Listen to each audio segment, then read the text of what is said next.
Let her wait outside. We're having dinner." The voice of my daughter-in-law, Caroline, cut through the window like a knife. My own daughter-in-law had just condemned me to stand in the rain while they enjoyed their meal. I had been standing there for 3 hours. 3 hours getting soaked while my family ate warmly inside the house I had helped them buy. But that night, I made a decision that brought them to their knees the very next day. My name is Helen. I am 69 years old, and it all began on a Friday morning when I woke up filled with excitement. After 3 months without seeing my grandson, Leo, my son Ben had finally invited me to dinner. "Mom, come over today at 6. We really want to see you," he had said in that sweet voice that always melted my heart. I have been a widow for 5 years. I had worked my entire life cleaning houses, selling baked goods, doing whatever it took to raise my son, and now that he had his own family, I was still the one supporting them. Their bank accounts, the mortgage on the house, Leo's private school, the car payments, it all came from my pension and my life savings. But I didn't care. They were my blood, my reason for living. I got ready with such care that afternoon. I chose my maroon dress, the one that made me feel elegant despite my wrinkles. I put on my late mother's pearls and that French perfume I had bought on sale. I wanted to be perfect for my family. I walked to the toy store downtown and bought that new Transformer robot Leo had asked for the last time we saw each other. I also stopped by the French bakery for those little macarons that Caroline loved so much. The bags were heavy in my arms, but my heart was light with happiness. I took the number 43 bus, the same one as always. A 45-minute journey watching the city go by, imagining Leo's surprise when he saw his gift. It was a beautiful October afternoon. The sky was clear, and there was a soft breeze that reminded me of when Ben was little and we would go to the park to feed the pigeons. I arrived in their suburban neighborhood, the one that made me so proud because I knew my effort had made it possible for them to live there. I walked the 4 blocks from the bus stop to their house, that 2-story house with a garden, the house that had my name on the deed as a co-signer. I rang the doorbell at exactly 6 o'clock, just as we had agreed, and that's when my nightmare began. Caroline opened the door with a forced smile. She was wearing an elegant black dress that I had given her last month. "Hello, Helen," she said without inviting me in. "Look, you've come at a bad time. We have guests." "But Ben invited me to dinner," I replied, confused, feeling the bags grow heavier in my arms. Yes, but you know what? Just wait here a moment while I talk to him, okay?" And she closed the door in my face. I was left standing on the porch, not understanding what had just happened. I could hear voices inside, laughter, the clinking of glasses. It smelled of pot roast, of wine, of celebration. But I was outside. I waited 5 minutes, 10, 15. I rang the doorbell again. This time, Ben opened it, my son, my pride, the man for whom I had sacrificed everything. "Mom, what are you still doing here?" he asked with an uncomfortable smile. "You told me to come for dinner, son.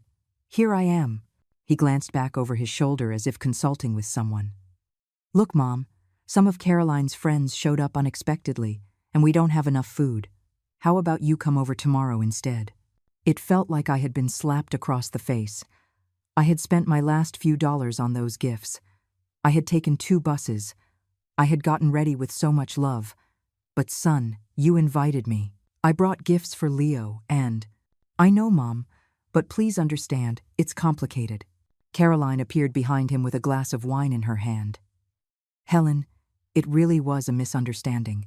It's better if we coordinate for another day. Yes, when we have more time to give you the attention you deserve. As if I were a burden. As if I needed to be attended to out of pity." Just then, I heard Leo's voice from inside. "Who is it, Daddy?" "No one important, son. Keep eating," Ben replied. "No one important."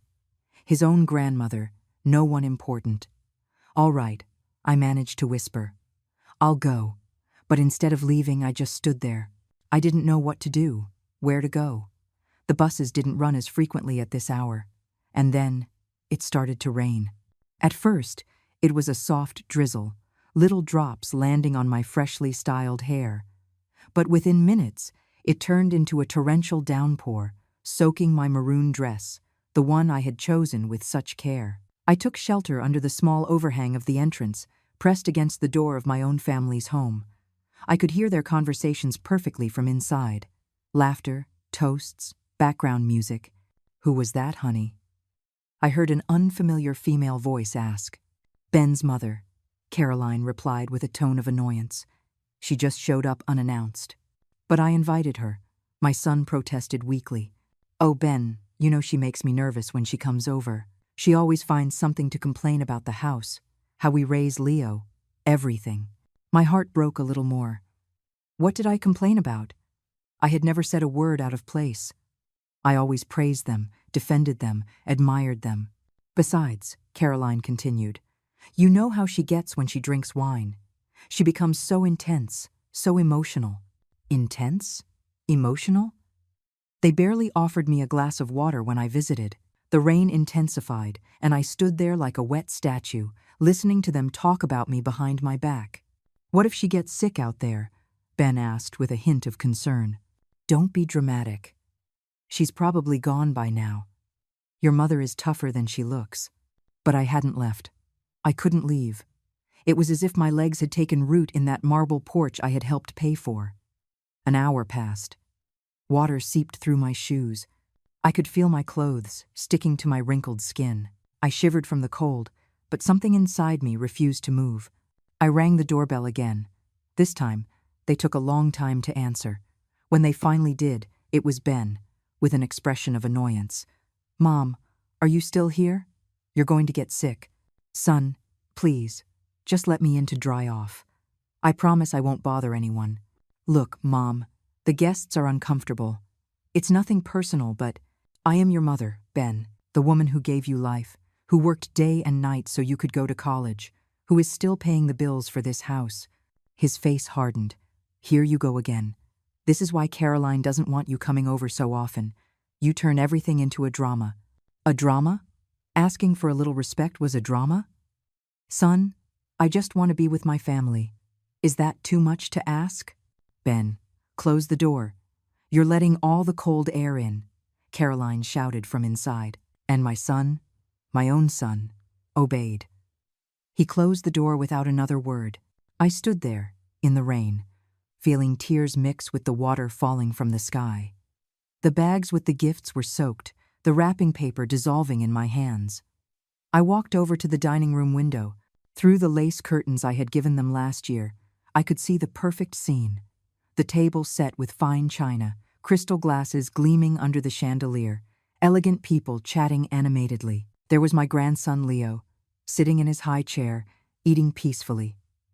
My grandson, for whom I bought clothes, toys, for whom I paid for the most expensive school in the city. "Grandma loves you, Leo," I whispered, pressing my face against the fogged-up window. At that moment, Leo turned toward the window. Our eyes met for a second. He saw me there, soaked, shivering with cold. But instead of running to the door to hug me, he simply went back to eating as if nothing had happened. It was then that I heard the conversation that shattered me completely. "See? She's still there," Caroline said to her friend, pointing toward the window where I stood. "You're not going to let her in? Poor thing, she's drenched." "Not a chance. Let her wait out there if she wants. We're having a peaceful dinner, and I'm not going to let her ruin our evening." But she's the boy's grandmother. She's a very complicated woman, always wants to be the center of attention. If I let her in, she'll start with her dramas, her reproaches, her sob stories. "No, thank you." Ben intervened weakly. "Caroline, maybe we could—" "Could what? Let her in to sour our night? Your mother needs to learn she can't just show up whenever she feels like it." "But I invited her." "You invited her because you felt sorry for her, as always. But look at the situation she's put us in. Our guests asking what's going on." The child confused. Leo, my beloved grandson, looked up from his plate. "Why can't Grandma come in?" "Because the adults are talking about important things, sweetie. Your grandma is leaving soon." But I wasn't leaving. I couldn't. It was as if the pain had nailed me to the ground. 2 more hours passed. 2 full hours under that relentless rain that seemed to mock my misery. I couldn't feel my fingers anymore. The cold had seeped so deep into my bones that I wasn't even shivering. It was as if my body had accepted defeat, but my soul was still burning with humiliation. 3 full hours. 180 minutes of my life lost in that rain while my family dined as if I didn't exist. Water streamed down my face, washing away the makeup I had so carefully applied. My maroon dress, the one that made me feel elegant, was now plastered to my body like a cold, wet second skin. The gift bags were a disaster. The wrapping paper had completely disintegrated, revealing the soaked box of Leo's robot. The macarons had turned into a soggy mess inside their elegant packaging. But what hurt the most wasn't the cold, or the rain, or the ruined clothes. It was the realization that to my own family, I was nothing more than a nuisance. Just then, I heard footsteps approaching from the hallway inside. My heart leaped with hope. Maybe Ben is coming to get me, I thought. Maybe he's realized what's happening, but it wasn't Ben. It was Caroline, walking toward the window with a glass of red wine in her hand. She approached the curtains and pulled them back slightly to look outside. She saw me there soaked, shivering, with the ruined bags at my feet, and she smiled. It wasn't a smile of pity or concern. It was a smile of satisfaction, as if she were enjoying my suffering. She stood there for a few seconds, watching me like one might watch a show. Then she calmly returned to the dining table. "Is she still there?" her friend asked. "Yep, like an abandoned dog," Caroline replied with a cruel little laugh. "But she'll get tired and leave eventually. Don't you feel sorry for her?" "Sorry?" "Not at all. She's a manipulative woman. This is all just theater to make us feel guilty." Theater? Manipulation?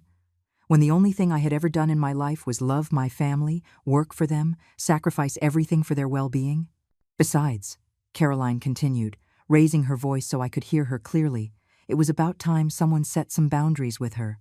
She's always believed that just because she pays for a few things, she can show up whenever she wants. A few things. As if the $5,000 I transferred to their account every month were just a few things.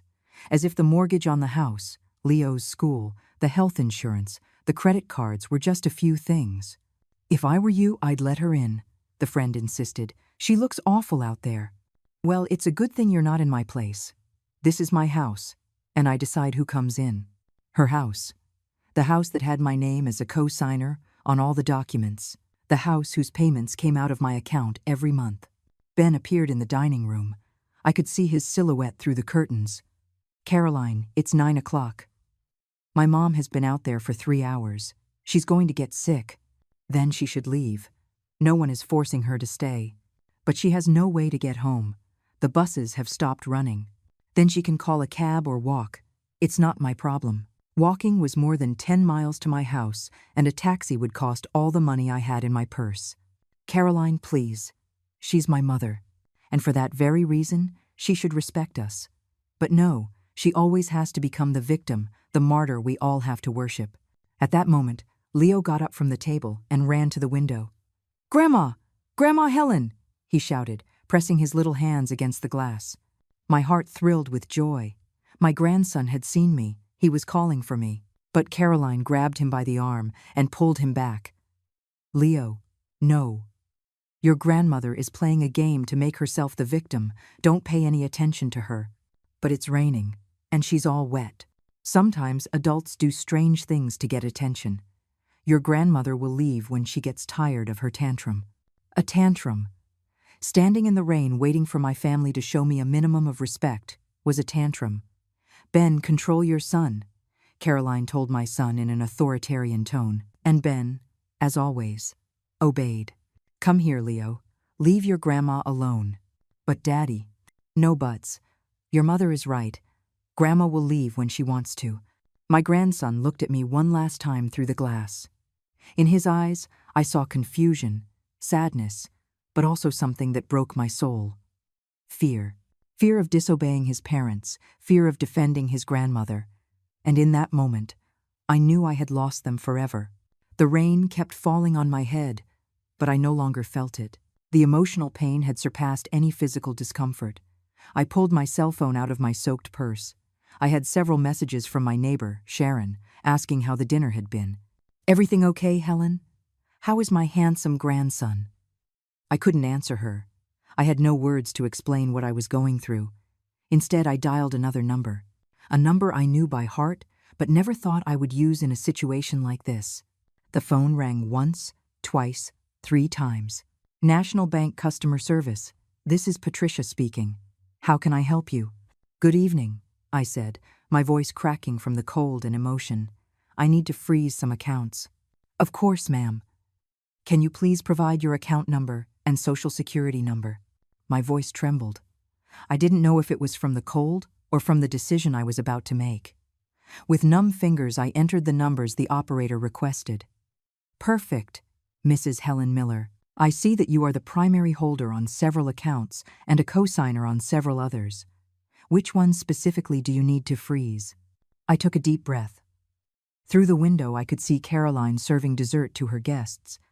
Leo was laughing at something one of the adults had said. Ben was making a toast with a glass of wine that probably cost more than I spent on groceries in a week. All of them? I replied with a firmness I didn't know I possessed.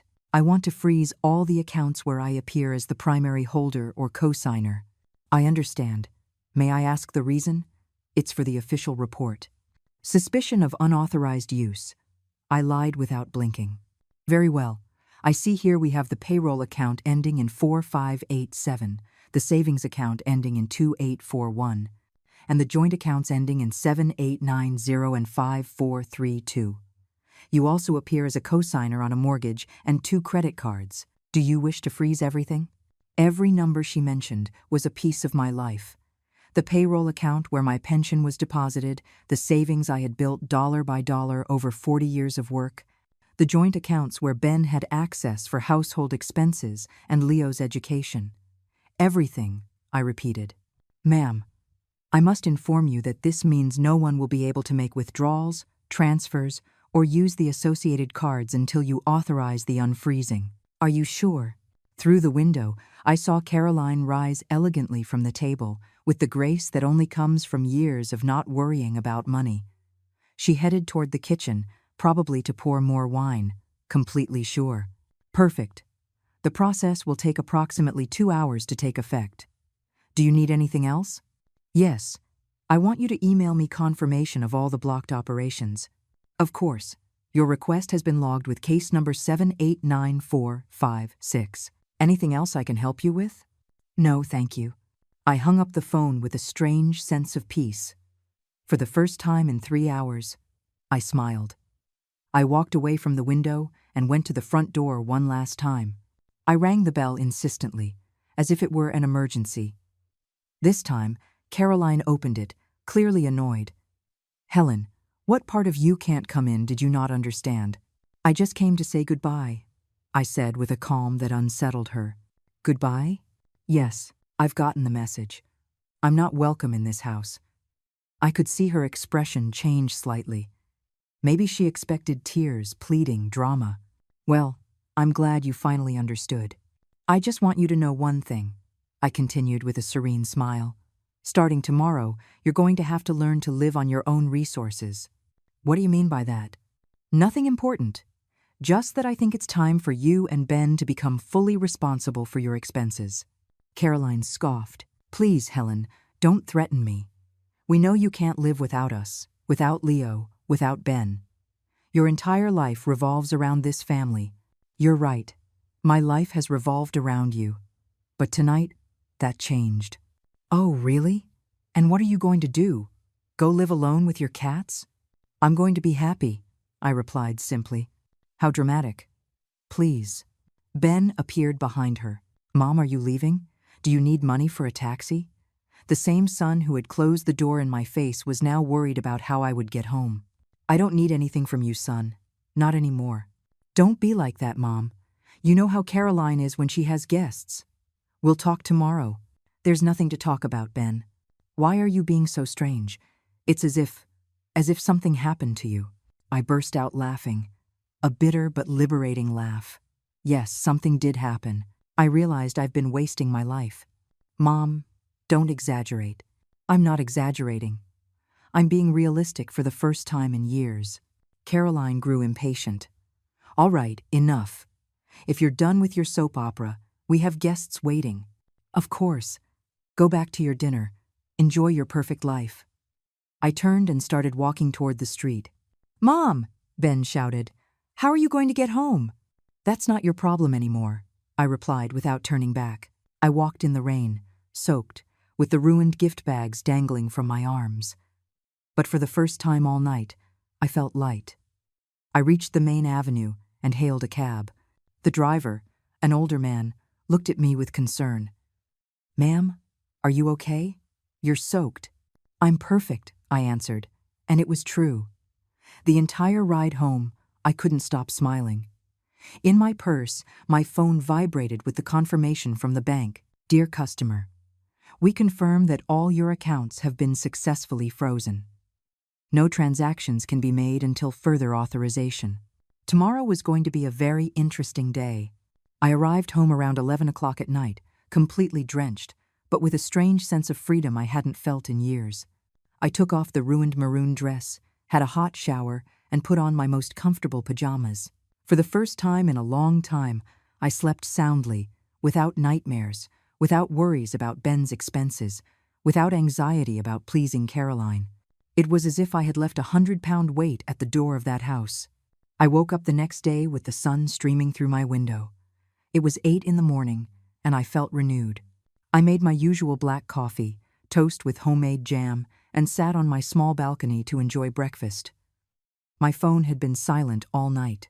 I checked it and had no messages. That's strange, I thought. Ben usually texts to see if I got home okay. But then I remembered the night before and understood that things had changed forever. At 9:30, my doorbell rang. I looked through the peephole and saw my neighbor, Sharon, standing at the door with a bag of pastries. "Good morning, Helen. How was dinner last night? You look very relaxed." I told her everything, every detail of my humiliation, every cruel word from Caroline, every moment in the rain. Sharon listened with her eyes growing wider and wider. "I can't believe they did that to you," she said, indignant, "after everything you've done for them." "I don't care anymore, Sharon. For the first time in my life, I made a decision just for me. You froze all the accounts?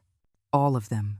And I don't plan on unfreezing them until they beg for my forgiveness on their knees."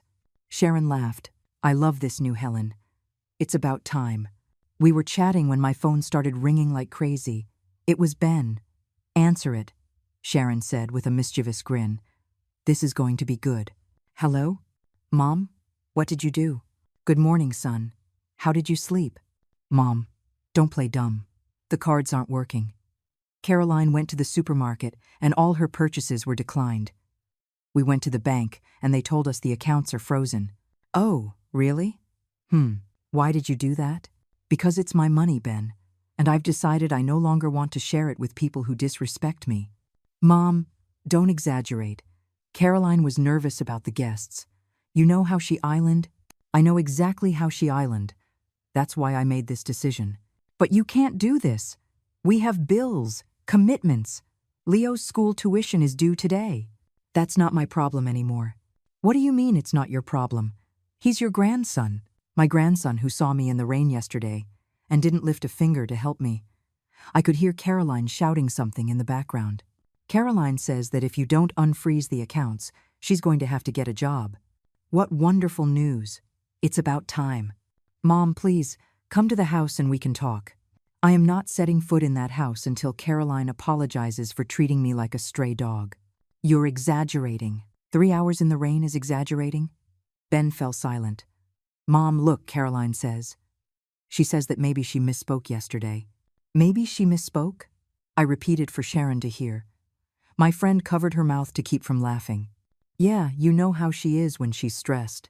"Son, I'm going to tell you something, and I want you to listen carefully. For 5 years I have paid your mortgage, your credit cards, Leo's school, the groceries, the gas, the health insurance, the vacations, everything. And the only payment I have received in return has been humiliation." "That's not true." "No? When was the last time Caroline thanked me for anything? When was the last time you invited me to dinner without me having to beg? When was the last time my opinions were treated with respect?" Ben didn't answer. "Exactly. Never. But Mom, we're family. Family respects each other, son. And you both lost that right yesterday." I hung up the phone and put it on silent. Sharon applauded. "Bravo. You gave me chills. I'm so proud of you." Thanks. But this is just the beginning. 30 minutes later, my doorbell rang. I looked out the window and saw Ben's car parked outside. Both he and Caroline got out and headed toward my door. They're here, I told Sharon. Do you want me to leave? Not at all. Stay. I need a witness. I opened the door before they could knock. Caroline's eyes were red and swollen as if she'd been crying. Ben looked desperate. Mom, please, we need to talk. We can talk right here at the door. Sharon is staying as a witness. A witness to what? Caroline asked in a broken voice. To whatever you're about to say. Caroline took a step closer. Helen, I am very sorry about yesterday. I was stressed with the guests, and I didn't think about the consequences of my words. Which words specifically? Well, when I said for you to wait outside. That's all? Caroline looked at Ben, seeking help. I'm also sorry for making you wait so long. How long exactly? I don't know. An hour? 3 hours, Caroline. 3 hours in the rain. Yes, 3 hours. I'm very sorry. And what else are you sorry for? What else? Caroline, you said a lot of things yesterday. That I was manipulative. That it was all theater. That I should wait outside like an abandoned dog. Caroline's face crumbled. I didn't say that. Yes, you did. And you also said I was a complicated woman, that I always wanted to be the center of attention, that you had to set boundaries with me. Ben looked at her, shocked. You said all that? Ben, it doesn't matter what I said. The important thing is I was upset, and I wasn't thinking. Yes, it does matter, I interrupted, because those words showed what you really think of me. Helen, please, just unfreeze the accounts, and let's forget all this. Number. What do you mean, no? I'm not unfreezing anything until you give me a real apology. On your knees. On my knees? Caroline was outraged. That's humiliating. Just as it was humiliating for me to stand for 3 hours in the rain, waiting for my family to grant me a shred of dignity. Ben intervened. Mom, be reasonable. Caroline already apologized. That was not a sincere apology. That was an apology of convenience. What do you want me to do? Caroline asked desperately. I want you to kneel, right here, in front of Sharon as a witness, and apologize for every single cruel thing you said to me yesterday. That's too much. Then there's no deal. I turned to go back inside my apartment. Wait, Caroline shouted. She looked at me with a mix of desperation and wounded pride. I could see the internal struggle between her need for the money and her resistance to humbling herself before me. Fine, she finally whispered. Ben looked at her, surprised. Caroline, you don't have to. Yes, I do, she interrupted, tears in her eyes. We have no choice. Slowly, very slowly, Caroline knelt on the floor of my entryway. Her knees touched the cold tiles that I myself had laid years ago when I bought this little apartment with my savings. Helen, she began, her voice cracking. I apologize for leaving you waiting in the rain.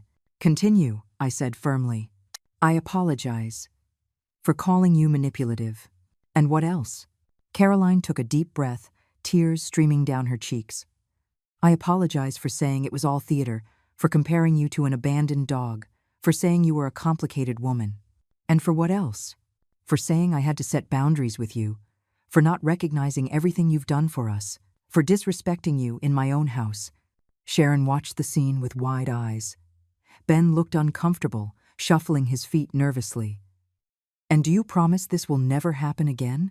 I promise, Caroline whispered. I didn't hear you. I promise, she cried out in desperation. Get up, I said finally. Caroline rose slowly, wiping tears with the back of her hand. Her elegant dress now had dust on the knees. Very well. Now for part 2. Part 2? Ben asked, alarmed. Yes, the apology is just the first step. Now come the new rules. What rules? Caroline looked terrified. Sit down here in the garden chairs. This is going to take a while. Ben and Caroline sat like scolded schoolchildren. Sharon settled into her chair with a satisfied smile. Rule number 1, I began. I am no longer your personal bank. From now on, you will be responsible for all of your own expenses. But Mom, let me finish, Ben. Rule number 2. I will transfer money only for Leo's basic expenses. His school, his food, his clothes. But piano lessons, swimming, tutoring, and all those other extras are over until you can pay for them yourselves. Caroline turned pale. Rule number 3. No more expensive restaurants, trips, designer clothes, or whims paid for with my money. Helen, that's impossible. We can't live like that. Of course you can. Millions of families live with fewer resources and are perfectly happy, but we're already used to. Exactly. You are used to living above your means using my money. That is over. Ben interjected nervously. Mom, what if Caroline gets a job? Could you consider? Rule number 4, I continued, relentless. Caroline has 30 days to find a job. If she doesn't, I will cut off all financial support, permanently. 30 days? Caroline exclaimed. That's such a short time. It's more time than you gave me yesterday to find shelter from the rain. Sharon nodded in approval. Rule number 5. My visits will be by specific invitation only. No more come whenever you want, and then making me wait at the door. Okay, Ben muttered. Rule number 6. When you do invite me, you will treat me with the respect I deserve. No more making me feel like an unwelcome guest in the house I helped pay for. Yes, Mom. Rule number 7. Caroline will take a class on etiquette and respect for one's elders. That's humiliating. As was listening to your comments yesterday, Caroline looked at Ben, pleading for help, but he was too scared to contradict me. Rule number 8. You will open a savings account where you will deposit 10% of any income you have. It's time you learn to be financially responsible. But if we don't have any income? Caroline protested. Then you had better find a job quickly. Rule number 9. No additional credit cards. The ones you have are sufficient. And rule number 10, I said with a smile, is the most important of all. What is it? They both asked in unison. A single act of disrespect, a single humiliation, a single derogatory comment toward me, and everything is over. Forever. No second chances. The silence was deafening. Caroline was crying silently. Ben looked defeated, and Sharon was smiling proudly. Do you agree to all the rules? I asked. Yes, Ben whispered. Caroline? Yes, she replied through her tears. Perfect. Sharon is a witness to this agreement. If you break it, she can confirm it. Helen, Caroline said in a pleading voice, when will you unfreeze the accounts? When I see real results. When Caroline gets a job. When you treat me with genuine respect. When you prove that you have learned your lesson. And in the meantime, you'll have to manage with whatever cash you have. Ben took out his wallet and checked it. I only have $20. And I have 5, Caroline added. Then you had better manage that money well, until things change. Caroline stood up from her chair, trembling. And if I don't find a job in 30 days? Then you will have to move to a cheaper place, take Leo out of private school, and live like normal people live. You can't do that to us. Of course I can. It's my money, and I decide how it's used. Ben approached me, his face pleading. Mom, please, be flexible. Caroline will change. You saw she apologized. She apologized because she had no other choice. A real apology, from true remorse, is very different. What do we have to do to make you truly forgive us? Caroline asked desperately. Prove to me over the next few months that you really value what I've done for you, that you respect me not for my money, but for being the matriarch of this family. We will, Ben promised. I hope so. Because this is your last chance. They left that afternoon, empty-handed and with their heads bowed. I watched them walk away through the window, talking amongst themselves with desperate gestures. Helen, Sharon said when they were gone, you are my hero. I wish all women our age had the courage you just showed. The following days were revealing. For the first time in years, my phone didn't ring constantly with requests for money, complaints about expenses, or Caroline asking for a little transfer for some whim. The silence was beautiful. Sharon came over for coffee every afternoon. Word had spread in the apartment building about what had happened, and my neighbors congratulated me for setting boundaries. Helen, we all knew that daughter-in-law of yours was bleeding you dry, said Mrs. Rosa from the 4th floor. But we never thought you'd have the guts to turn off the tap. On the 5th day, Caroline appeared at my door. alone. She looked haggard, with deep dark circles under her eyes and her hair unkempt, a far cry from the elegant, haughty woman of a week ago. Helen, can we talk? We can talk right here in the doorway. But it's private. Caroline, after listening to everything you said about me to your guests, I don't think there's anything private left between us. She bit her lower lip nervously. I've been looking for a job every day, and it's harder than I thought. I'm 35. I haven't worked in 8 years. I have no recent experience. Welcome to the real world. Helen, please. Ben is desperate. Yesterday he had to borrow money from his coworkers to buy food. And what have you done to help? I've been filling out applications, going to interviews. I don't mean that. I mean, what have you done to remedy the damage you caused me? Caroline fell silent. Exactly. Nothing. What do you want me to do? I want you to truly understand what you did. I want you to feel, even just a little bit, the humiliation you put me through. He already apologized. You knelt because you had no choice. But you haven't shown a single gram of genuine remorse. Caroline started to cry. What more do you want from me? I want you to go to every single person who was at your house that night and tell them the truth. Tell them you left me in the rain for 3 hours, that you treated me like an animal, that all of this happened because I am a woman who deserves respect. That's humiliating. Exactly. Now you know how I felt. I can't do that. They're my friends. I'd look like a what? A cruel woman who mistreats her mother-in-law? Because that is exactly what you are. Caroline wiped her tears with the sleeve of her cheap sweater. It was the first time I had seen her not wearing designer clothes. If I do that, will you unfreeze the accounts? It's a first step, but it's not enough. What else? I want you to seriously look for work, not online applications from your couch. I want you to go out every day, knock on doors, beg if you have to. I'm already doing that. Oh, really? Have you gone to clean houses? Have you asked in restaurants if they need waitresses? Have you considered working in a supermarket? Caroline's face fell. Those kinds of jobs are what? Humiliating? Just as it was humiliating for me to clean houses for 30 years so my son could go to college? As it is humiliating to work from sunup to sundown to support a family that doesn't value you? I didn't know. Of course you knew. You just didn't care. Caroline stood there in my doorway, watching her world of privilege crumble. Helen, I promise I will change. Promises are carried away by the wind, Caroline. Actions are what count. Give me a chance. I am giving you a chance. You have 25 days to get any job, and I want proof pay stubs, contracts, something tangible.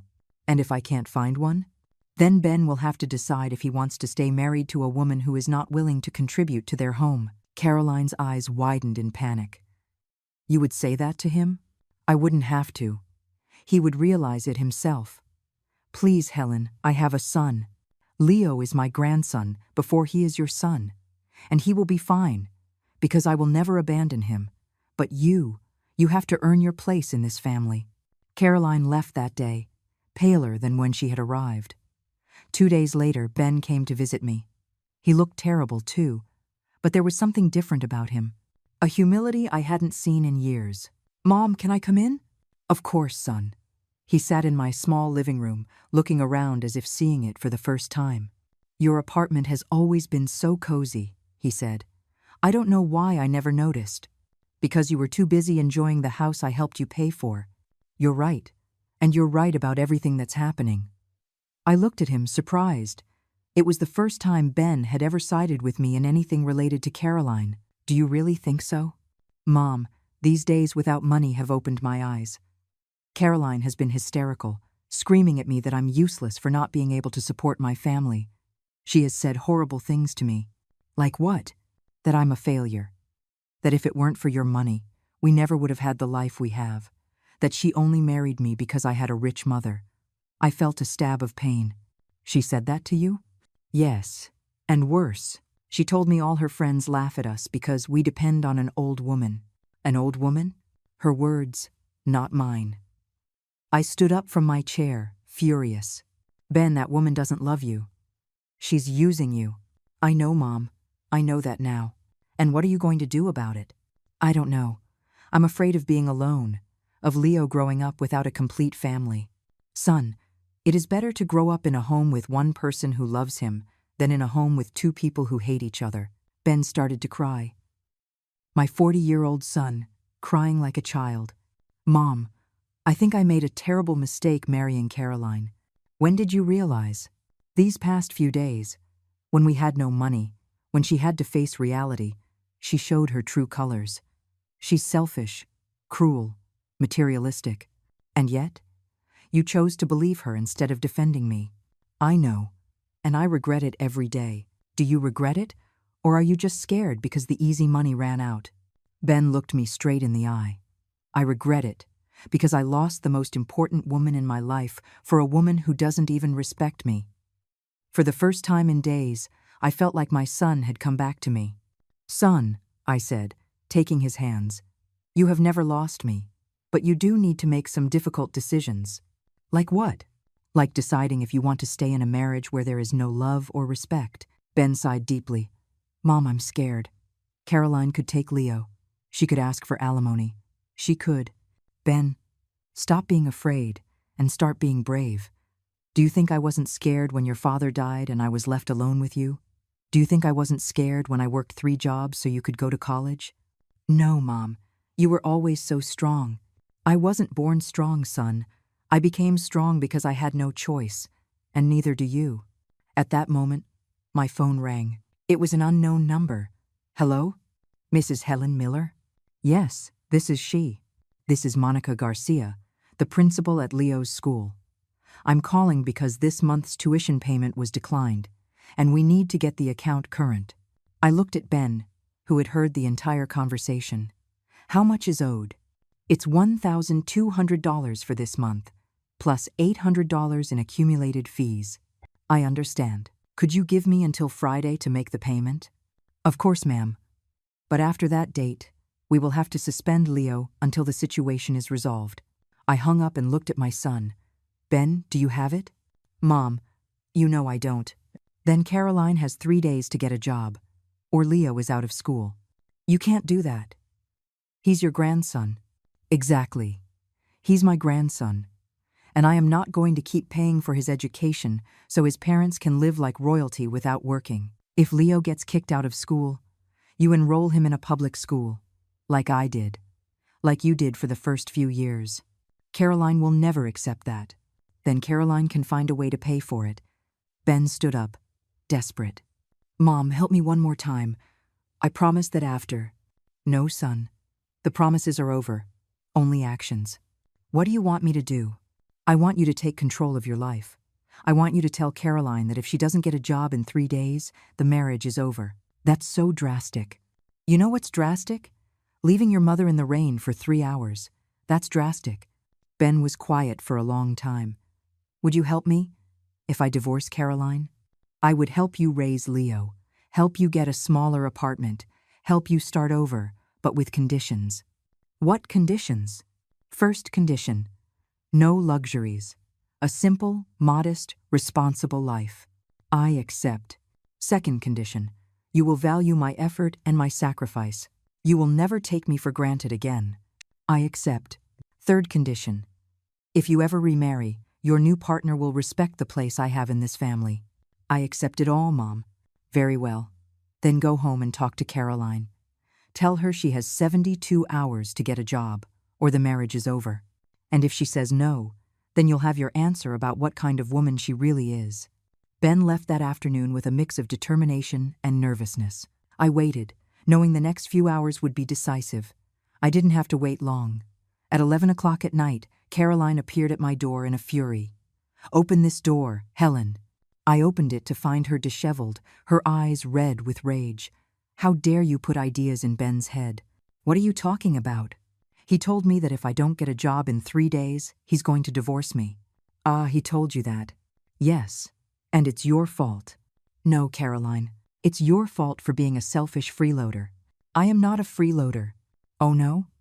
When was the last time you worked? When was the last time you contributed financially to the household? I take care of the house. I take care of Leo.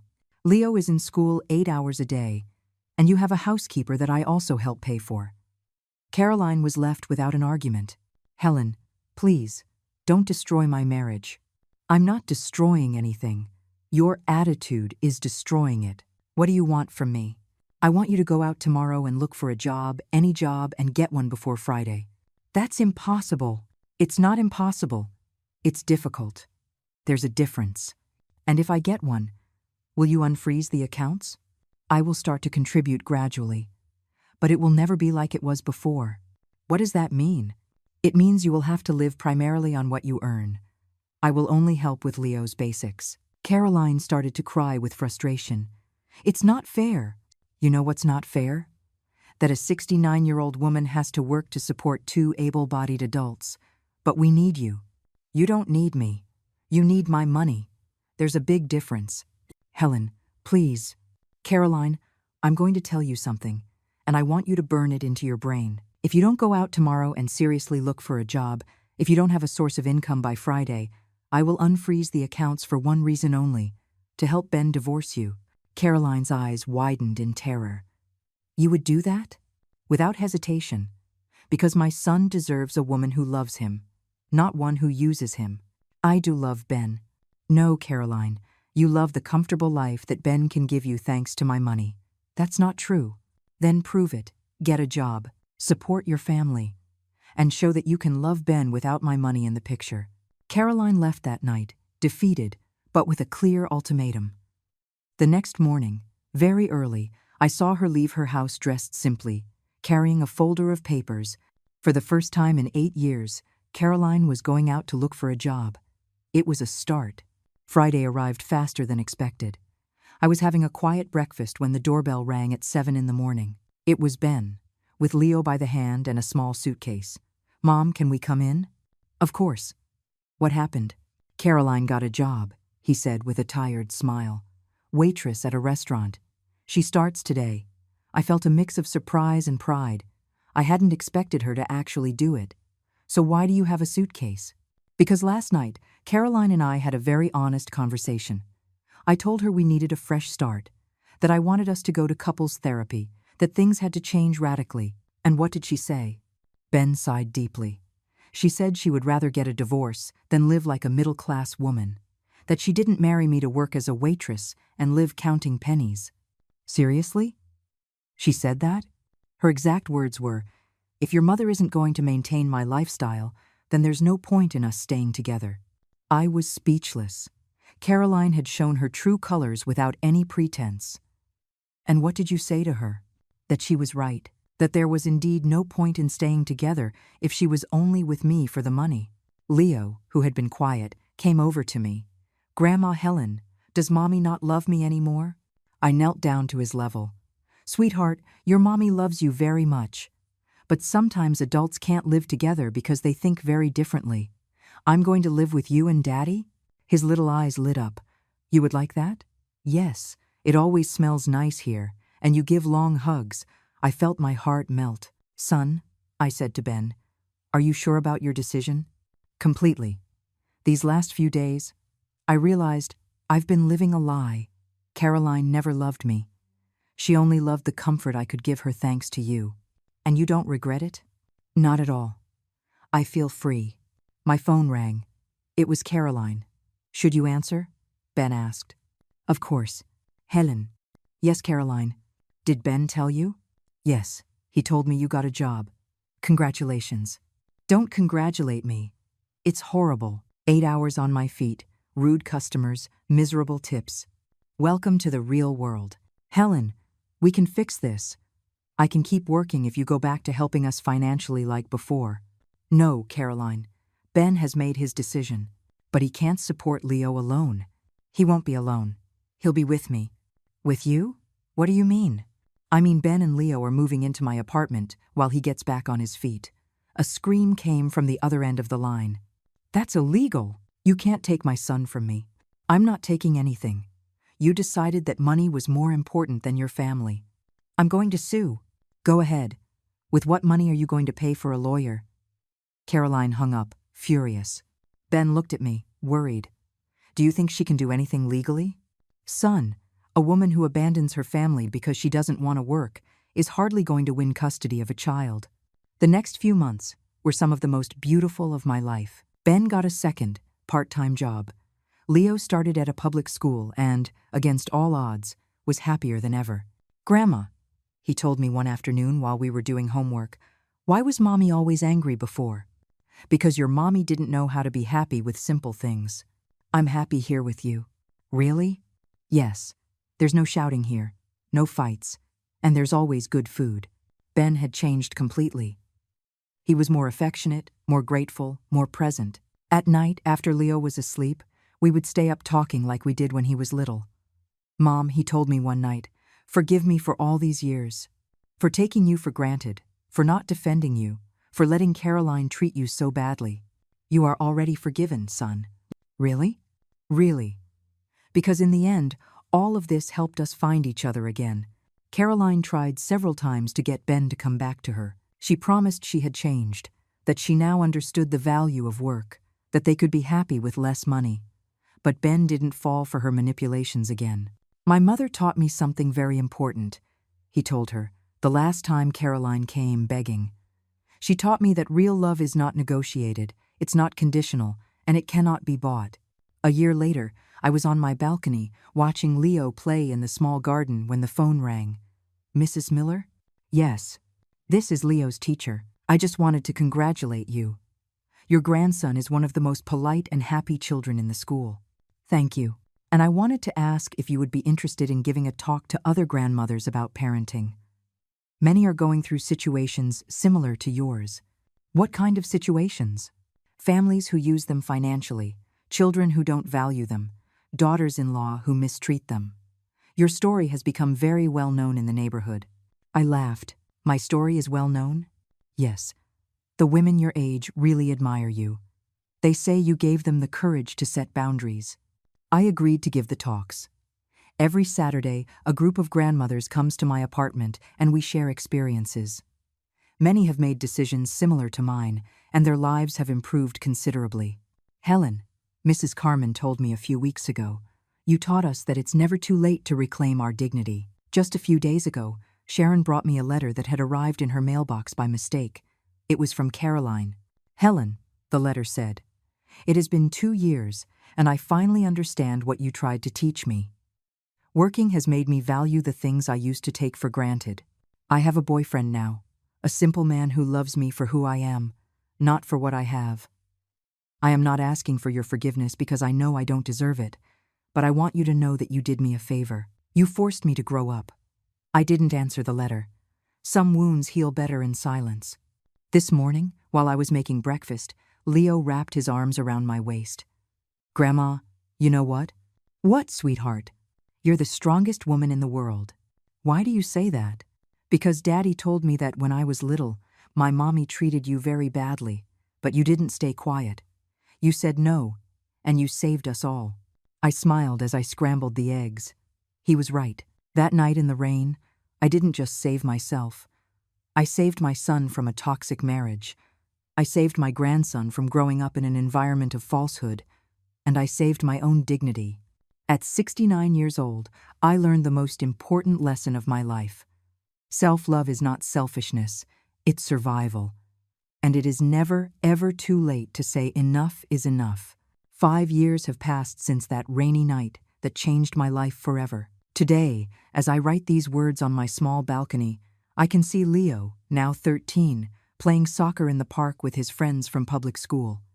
He is a kind, hard-working, and respectful boy. My story has become legendary in the neighborhood. Women stop me on the street to tell me how my example inspired them to set boundaries in their own families. Helen, Mrs. Peterson from the building across the street told me yesterday my daughter had been asking me for money for her whims for 10 years while treating me like dirt. After hearing your story, I told her it was over. Now she works as a nurse and visits me for dinner every Sunday. Our relationship has never been better. These stories repeat every week. I have, without intending to, become a sort of community leader for older women. I have a WhatsApp group called the Phoenix Group, where we share experiences and support each other. Ben has blossomed as a man and a father. He got a promotion at his job and now manages his own department. He lives in a small but respectable apartment 3 blocks from my house and comes for dinner every Wednesday and Sunday. Every visit is genuine, filled with conversation and laughter. Mom, he told me last Sunday, I never imagined that the most painful decision of my life would end up being the most liberating one. Are you referring to the divorce? I'm referring to choosing you over Caroline. For the first time in my adult life, I made the right decision. Caroline got married 2 years ago to an accountant she met at the restaurant where she worked. According to Sharon, who heard it through the neighborhood grapevine, they are expecting a baby.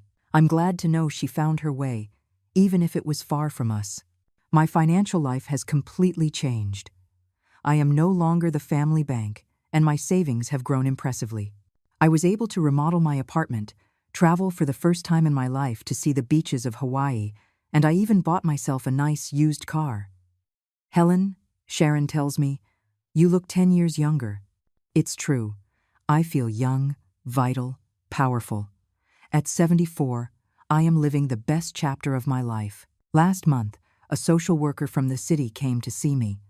They had heard about my story and wanted to offer me a position coordinating a program for seniors who are victims of familial financial abuse. Mrs. Miller, your case has become an example to follow. We need women like you to guide others. I accepted immediately. Now I work 20 hours a week helping other grandmothers reclaim their dignity. It is the most satisfying job I've ever had. Last week, an 80-year-old woman came to consult with me. Her son had kicked her out of her own house to sell it, promising he would take care of her, only to have her sleeping in a storage shed and acting as an unpaid nanny to his 5 children. Mrs. Miller, she asked, do you think at my age I can start over? Mrs. Davis, I replied, I started over at 69. You have all the time in the world. Last Sunday, Leo asked me a question that shook me. Grandma, do you think when I grow up, I'll treat my wife well? Why do you ask that? Because I remember how Dad used to let Mom treat you badly, and I don't want to be like that. Sweetheart, the very fact that you're worried about it means you're already different. I promise you, if I ever see you treat someone badly, I will call you on it. That conversation filled me with hope. Leo is growing up with solid values, seeing the example of a grandmother who respects herself and a father who learned to value the women in his life. This morning, as I had my coffee, I reflected on the journey. That night in the rain was my breaking point, but it was also my rebirth. I learned that it's never too late to say no, that true love includes respect, that being good doesn't mean being a fool, and that the family that mistreats you does not deserve your sacrifice. But above all, I learned that a woman can reinvent herself at any age. A journalist came to interview me last week for an article on elder abuse. Mrs. Miller, she asked, what would you say to a woman who is living what you lived through? I would tell her that her dignity is worth more than any comfort, that it is better to be alone and at peace than accompanied and humiliated, and that it is never, ever too late to start over. Do you regret anything? I only regret that it took me so long to fight back. The article was published last week, and my phone hasn't stopped ringing. Last night, while helping Leo with his math homework, he told me something that filled my heart. Grandma, my teacher asked us to write about our favorite hero. And who are you going to write about? About you. Me? Why? Because you're the only person I know who turned sadness into strength. Today, 5 years after that night that changed my destiny, I can say with certainty that I was brave, that I chose my dignity over comfort, that I saved not only my life, but the lives of my son and my grandson. And every time I see an older woman walking with her head held high, setting boundaries, respecting herself, I feel that my story was worth it. Because sometimes, a single woman who says enough can change the world.